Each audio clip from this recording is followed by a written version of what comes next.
Selamat pagi, bagaimana kabarnya hari ini?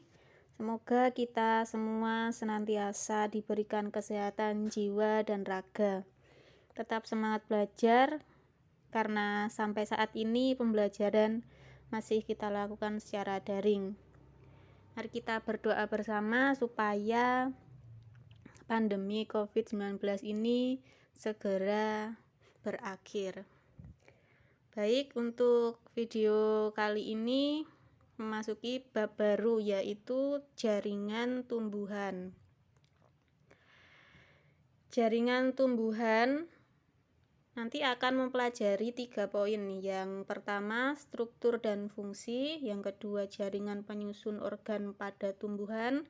Yang ketiga, kultur jaringan tumbuhan. Namun untuk video kali ini hanya membahas poin 1, struktur dan fungsi. Tujuan pembelajaran kita kali ini yang pertama, mampu mengidentifikasi macam-macam jaringan pada tumbuhan. Yang kedua, mampu menganalisis macam-macam proses pengangkutan yang terjadi pada tumbuhan. Pada subbab struktur dan fungsi nanti ada 2 poin lagi, poin A dan poin B.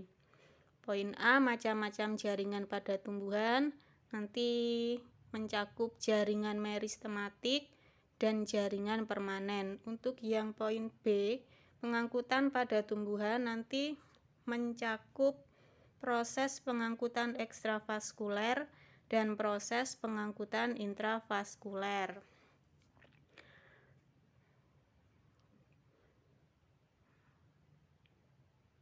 Selanjutnya, macam-macam jaringan pada tumbuhan.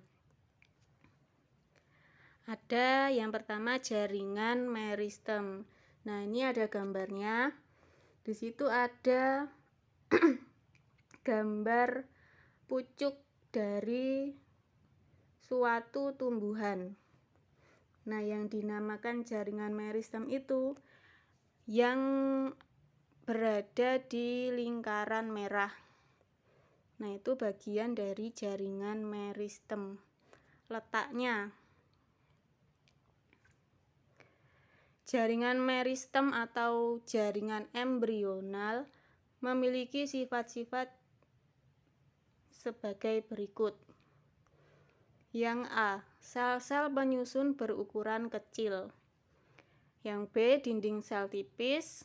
C, memiliki nukleus atau inti sel yang besar. D, mengandung banyak sitoplasma. Ingat ya, sitoplasma itu adalah cairan yang berada di dalam sel, atau lebih tepatnya cairan yang berada di luar nukleus atau inti sel. Kemudian yang E, tidak memiliki ruang antar sel.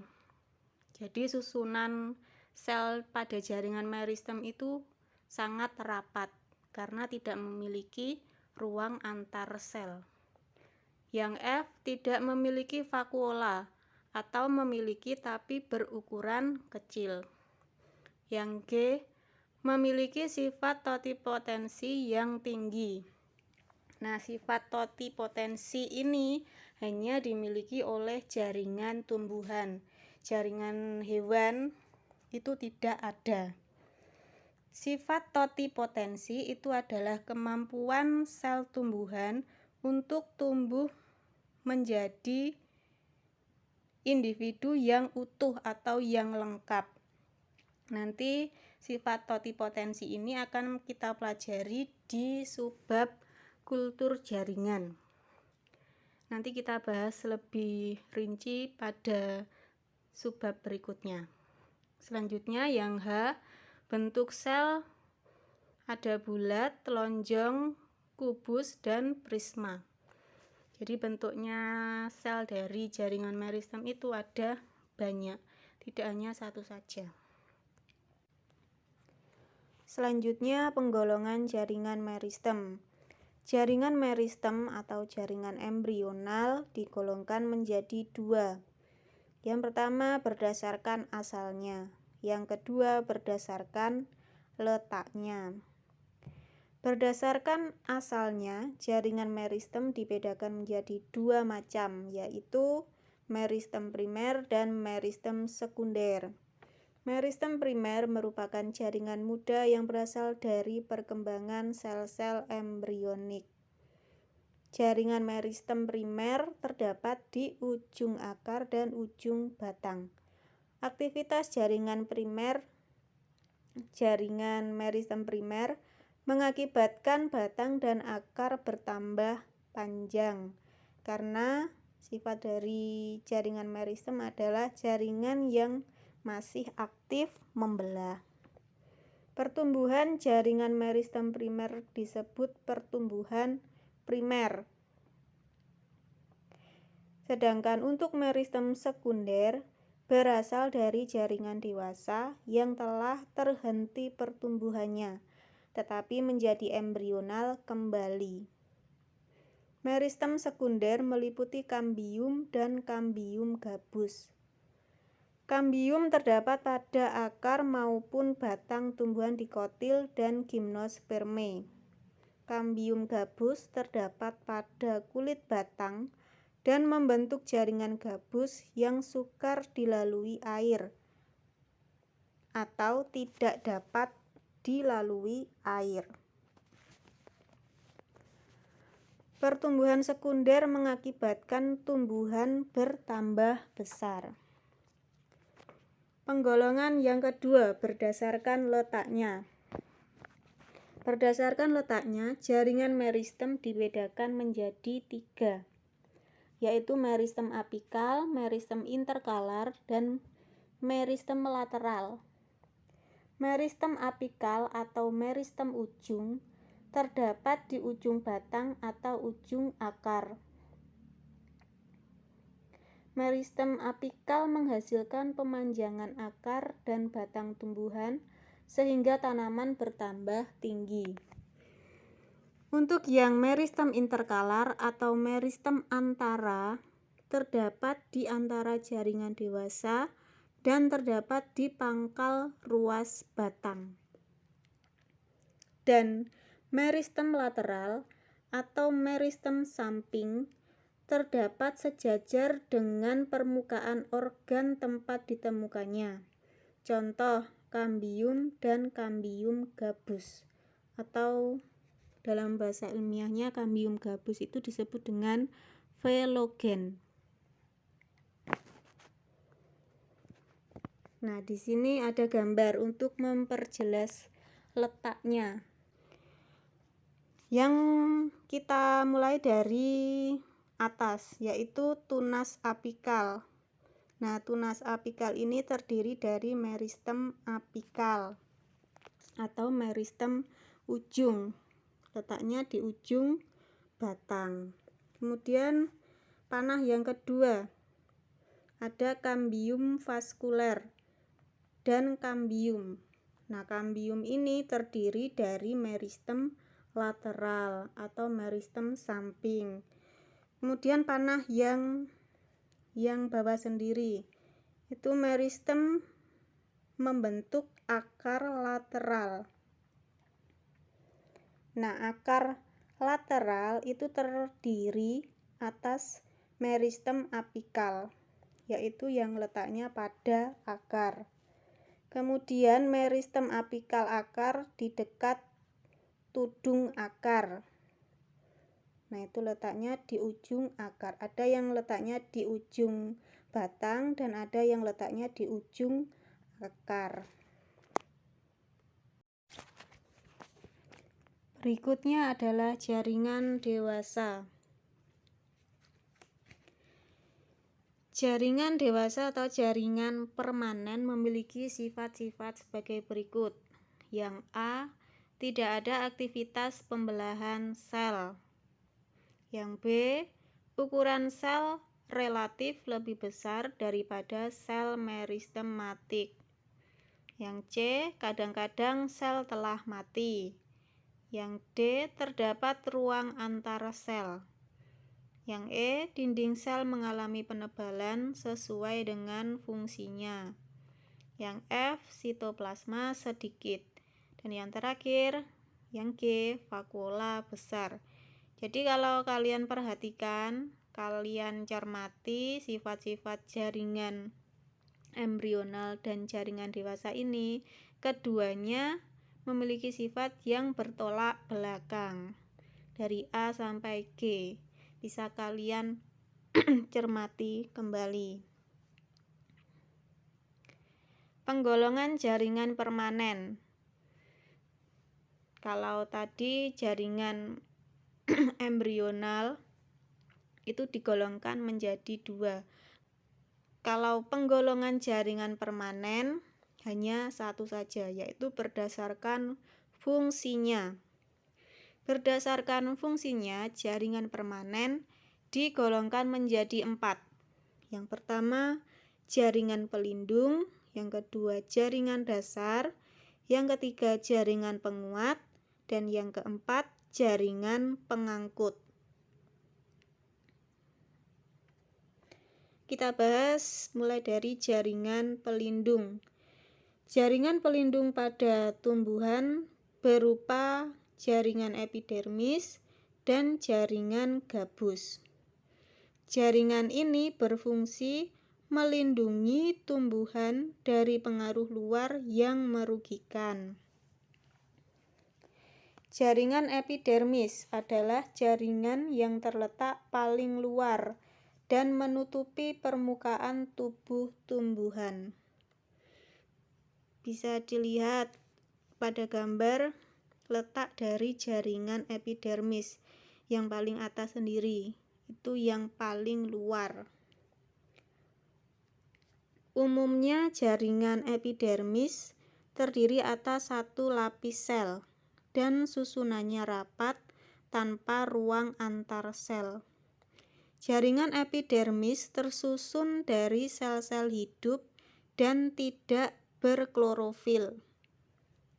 Klorofil terdapat pada sel penjaga dari stomata.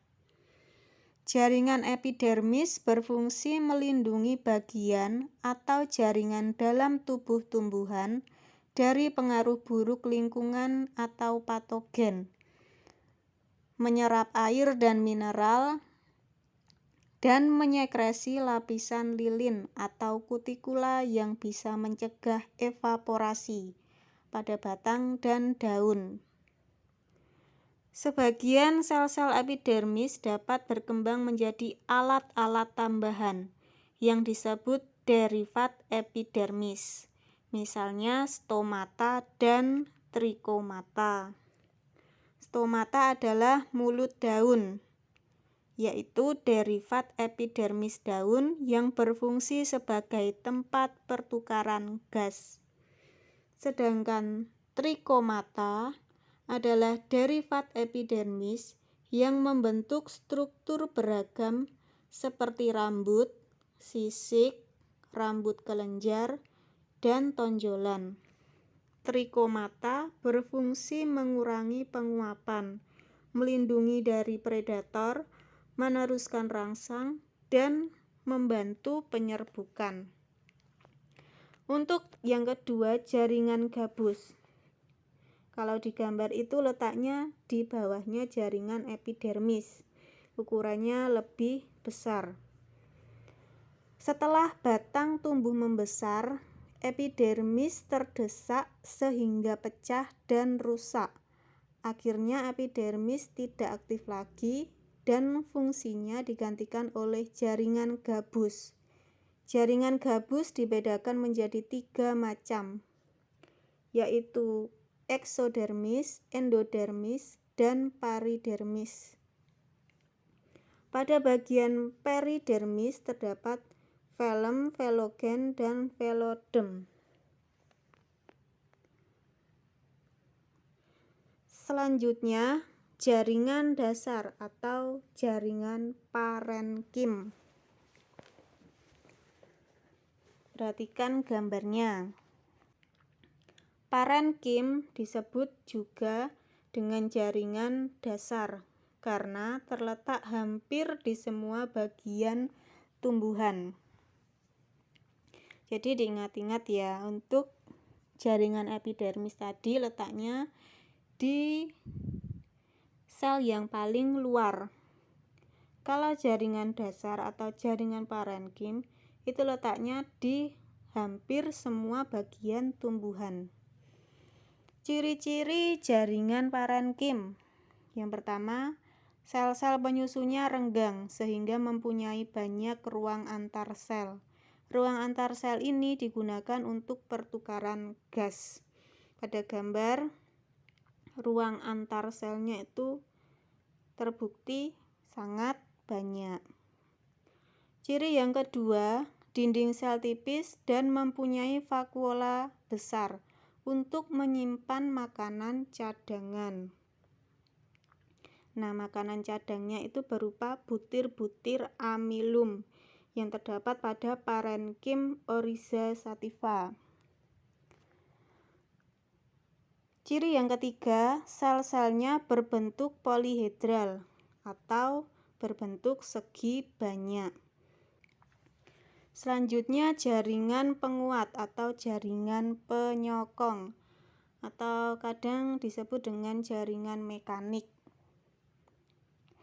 Jaringan ini digunakan untuk memperkukuh tubuh tumbuhan. Berdasarkan bentuk dan sifatnya, jaringan penguat dibedakan menjadi jaringan kolenkim dan jaringan sklerenkim. Untuk yang pertama, jaringan kolenkim. Di situ ada gambar penampang melintang dan penampang membujur A dan B.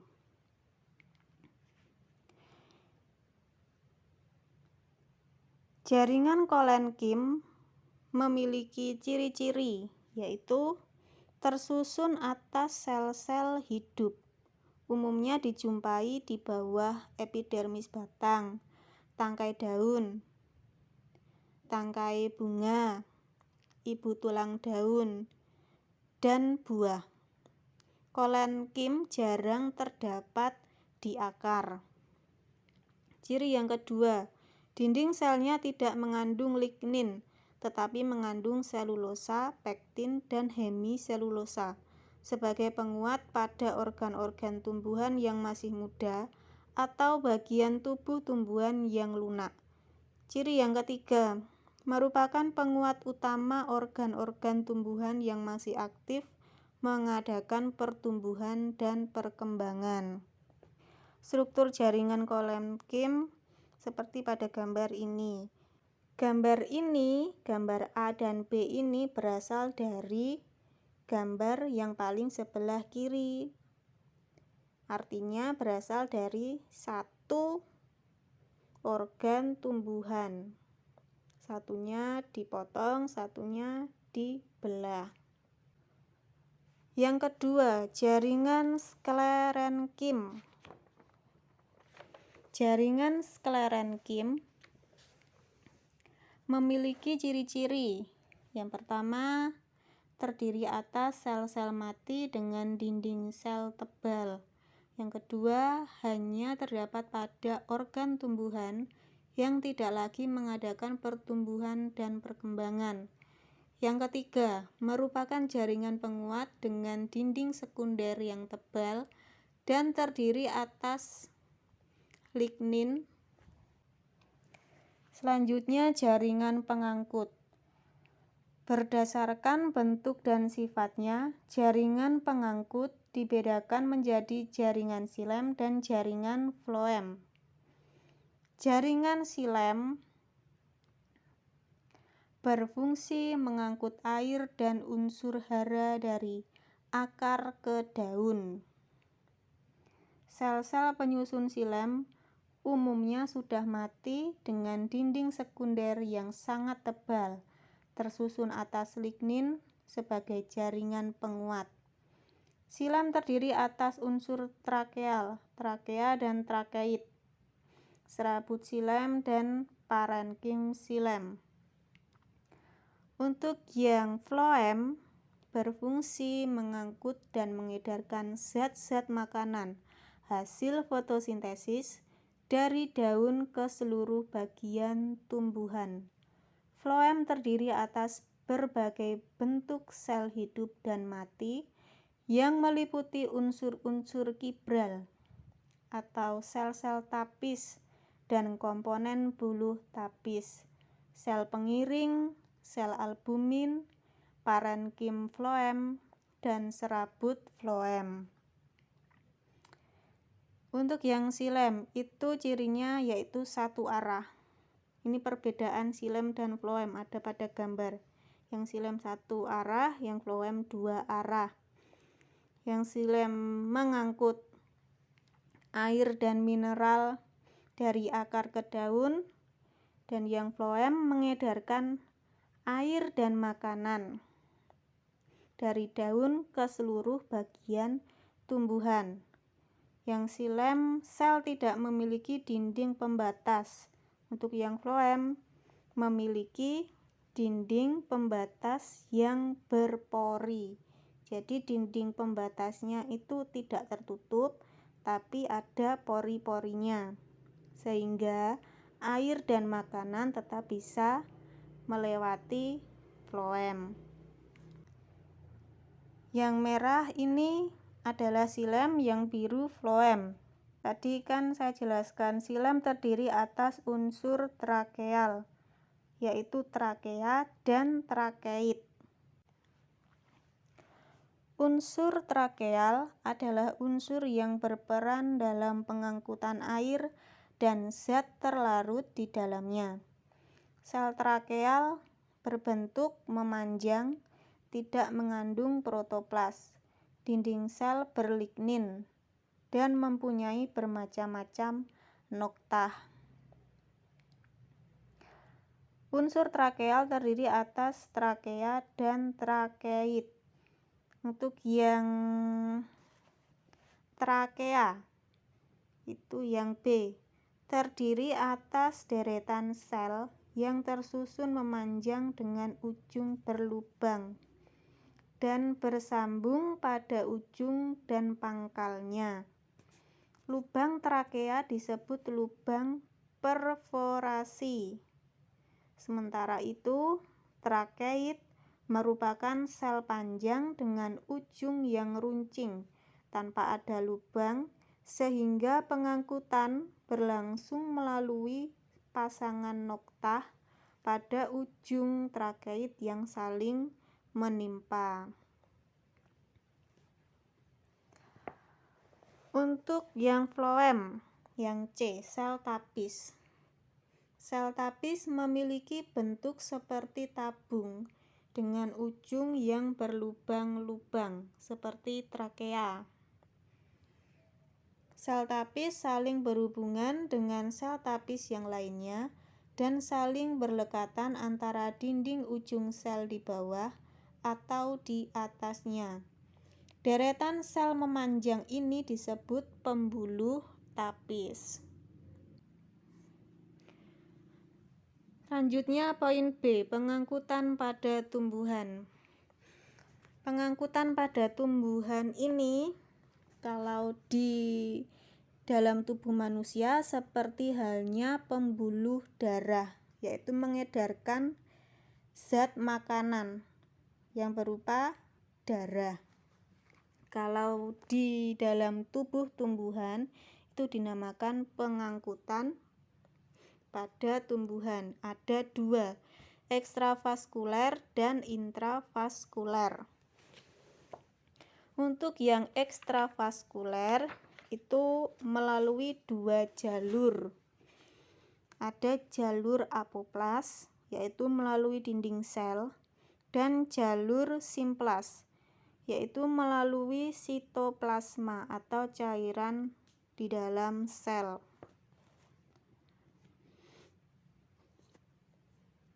Pengangkutan ekstravaskuler adalah proses pengangkutan di luar pembuluh angkut. Untuk yang jalur apoplas adalah pengangkutan air dan zat terlarut di dalamnya melalui ruang antar sel. Air dari tanah diserap akar melalui proses difusi dan transport pasif. Selanjutnya, air akan melewati ruang-ruang antar sel, namun transportasi apoplas tidak dapat melewati endodermis karena terhalang pita Kaspari. Air yang menuju endodermis ditransport secara simplas melalui sel peresap. Untuk yang jalur simplas merupakan pengangkutan air beserta zat terlarut dari sel ke sel melalui sitoplasma. Transportasi simplas dimulai dari sel-sel rambut akar ke sel-sel parenkim korteks, endodermis, perisikel, silinder pusat, dan akhirnya ke xilem. Pada sistem simplas, perpindahan air tanah terjadi secara osmosis dan transport aktif melalui plasmodesmata. Untuk memperjelas gambaran tentang pengangkutan ekstravaskuler, yaitu terjadi pada rambut akar. Nah, ini gambaran yang lebih jelasnya lagi. Untuk yang berwarna merah yaitu yang apoplas, yang berwarna biru yaitu jalur simplas. Untuk jalur apoplas dan simplas memiliki persamaan, yaitu diawali dari rambut akar.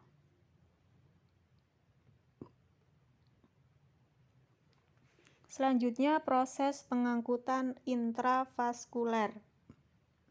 Pengangkutan intravaskuler adalah proses pengangkutan zat melalui berkas pembuluh xilem atau pembuluh tapis atau floem.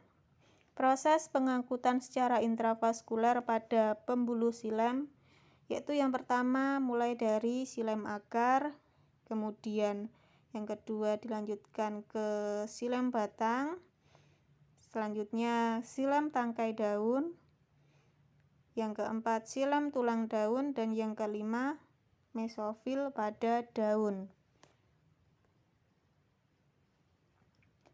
Beberapa teori tentang pengangkutan air dan mineral dari tanah ke dalam tubuh tumbuhan oleh xilem dijelaskan oleh 3 teori. Yang pertama, teori Dickson-Joly menyatakan bahwa naiknya air ke atas karena tarikan dari atas, yaitu ketika daun melakukan transpirasi. Air selalu bergerak dari daerah basah ke daerah kering. Teori yang kedua, teori tekanan akar, menyatakan bahwa air dan mineral naik ke atas karena adanya tekanan akar. Tekanan akar ini terjadi karena perbedaan konsentrasi air dalam air tanah dengan cairan pada saluran xilem. Teori yang ketiga, teori vital, menyatakan bahwa perjalanan air dari akar menuju daun dapat berlangsung karena adanya sel-sel hidup, seperti sel-sel parenkim dan jari-jari empulur di sekitar xilem. Sekian materi kali ini, semoga video ini dapat bermanfaat dan membantu kalian dalam memahami materi hari ini. Terima kasih.